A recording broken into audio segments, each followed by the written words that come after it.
အဲ့ဒါဆိုတော့သိရမှာကတော်တော်များများဓမ္မဆရာချမ်းသာနာတဲ့ကိုသိမပြောနဲ့အစားတော့စက်တဲ့အောင်ခြံပတ်လေကျွန်တော်ခရိယာဖြစ်တော့ကျွန်တော်ဗုဒ္ဓဘာသာပြောင်းလဲတာလေအခြားဘာသာပြောင်းလဲတာဝိရိယခရစ်ယာန်မှမဟုတ်ဘူးဒါလည်းအမျိုးကောင်းတဲ့ဝိရိယခရစ်ယာန်ပဲဖြစ်တယ်ဝိရိယခရစ်ယာန်ဖြစ်အဲ့လိုခရိယာန်တွေလိုပဲဝါတာနဲ့သွားမှာမဟုတ်လားဟုတ်လားမဟုတ်လားဘာလို့ပါမှာခရစ်ယာန်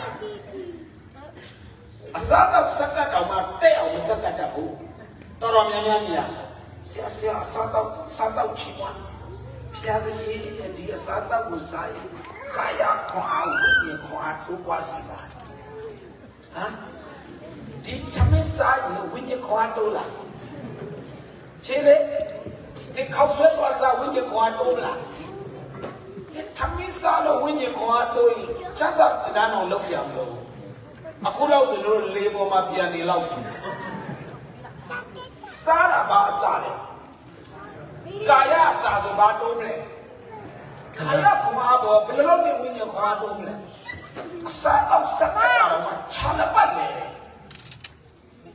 ချုပ်ထားတာဝိညာဉ်ကိုပြန်ကြတာအစားတော့စက်ကတာမအောင်မစက်ကတာ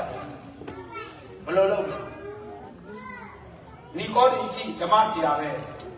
နားမလဲရှုပ်ကြတယ်ငါအမေပိုင်ထဲဝင်ပြီးပြန်တဲ့ခါမွေးရမှာလားတဲ့ဒုတိယမွေးဆိုယေရှုအတွက်နေဓမ္မဆရာဖြစ်ပြီးတော့နားမလဲဘူးလား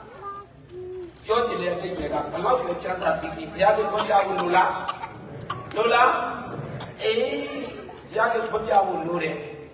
တရက်တော့ယေရှုကတပည့်တော်တွေကိုပြောတယ်ပေါ့မနေ့ကတင်တဲ့ထဲမှာတော့မထည့်ဘူးဒီနေ့ပြောလိုက်သခင်ယေရှုကတပည့်တော်တွေကိုဘာပြောလဲဆိုရှင်ယောဟန်အခန်းကြီး6ယောဟန်6အရှိန်50နှစ်ကနေပြီးတော့မှ65အထိဒီတိုင်းပြောသွားလိုက်ယေရှုကပြောလဲဆို